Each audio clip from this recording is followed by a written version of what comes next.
Is everybody excited? Yeah? I can't see you at all. Yeah. All right, is everybody excited tonight for Tim Kelly? All right. So we just had an election with 15 candidates on the ballot, 15, and we have one candidate who got the most votes of anyone on the ballot.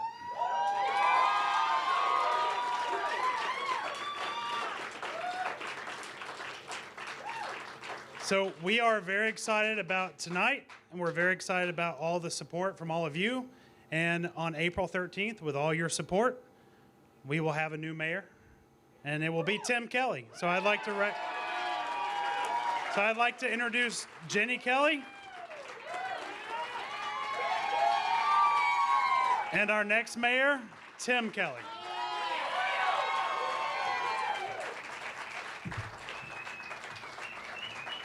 Thank you, Brent, and thanks, everybody. Good evening. Thanks for coming out.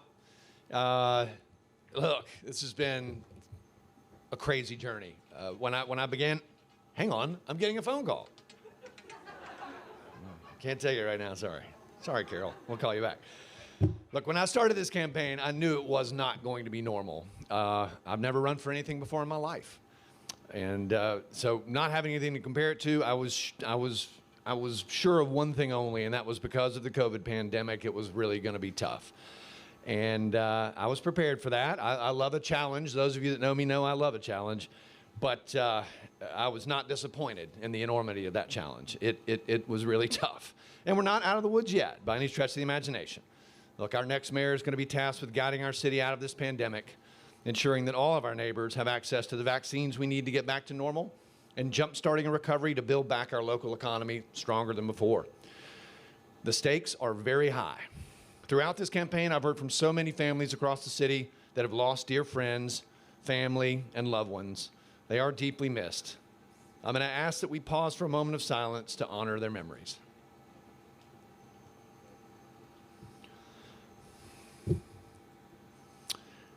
I know we have what it takes to get through this and come out of it an even stronger city. And that's what we're focused on doing here tonight.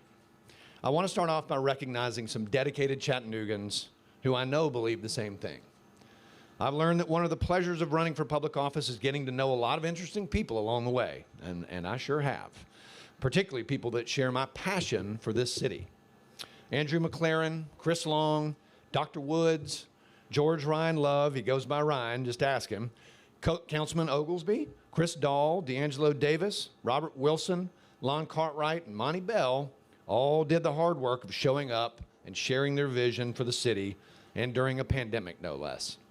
And while we might have disagreed on an issue here or there, we shared a common passion for Chattanooga that made this race feel constructive rather than divisive, and for that, I hold a tremendous amount of respect for each of them.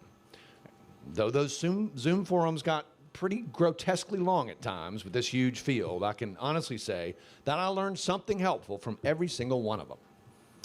And there are more people to thank, of course.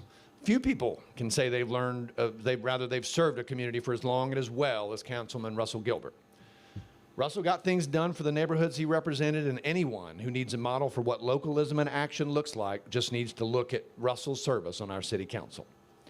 And Wade Henn, what a class act. I've had the privilege of knowing Wade for quite a few years now as a colleague in board service and as a friend, and he is without a doubt one of our city's brightest and most impressive public servants. But it was through this campaign, sitting alongside him at events and sharing the box next to him on quite a few Zooms, that I had the opportunity to really see his passion for this city in action. Wade campaigned tirelessly for a vision of Chattanooga where everyone has a shot at opportunity, and I know that our city is stronger and will be stronger because of him and his efforts. And finally, someone who I've known for years, but who I have really truly grown to call a friend, and that's Monty Brule.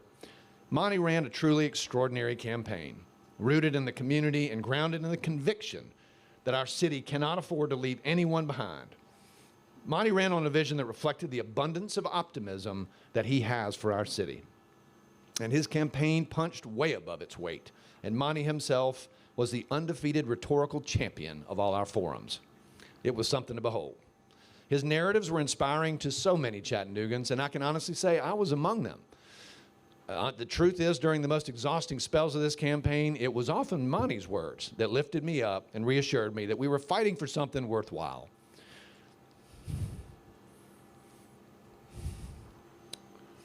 We're fighting for the soul and the spirit and the future of this great city.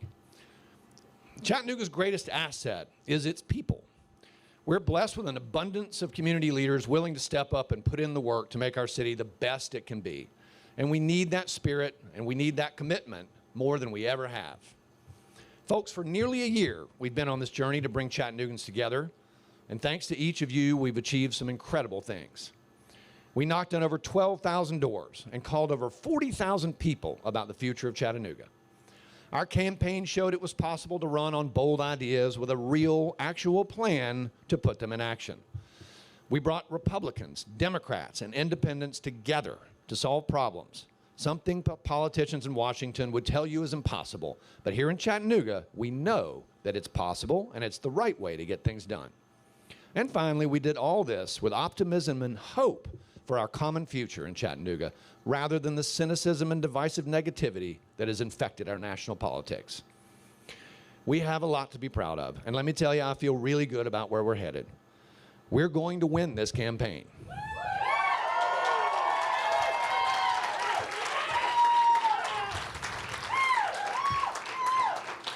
But we're not quite over the finish line yet. We're headed for a runoff, and in other words, we're going to overtime.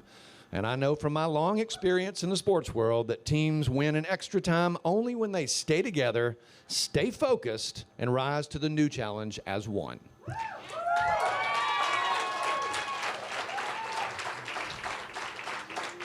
So in the final weeks of this campaign, we're going to be laser focused on talking to Chattanoogans about our vision and our plan to lead on day one. And at the same time, our team will be preparing to govern. But we can't do this without your help. Over the next 6 weeks, we need to reach out to every single voter who showed up to the polls and the ones who might have forgotten and remind them that they've got one more ballot to cast on April 13th. I'm confident that if we stay organized and stay focused, we will close this thing out with a win on April 13th.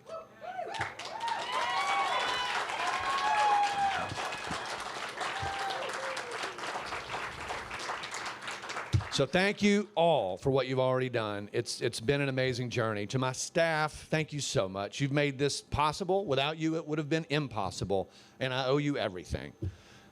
You've stuck with me now. It looks like you're stuck with me for another 6 weeks or another 4 years. Yeah. And to Jenny, I couldn't do without you. Where are you, Jenny? Thank you so much. Yeah.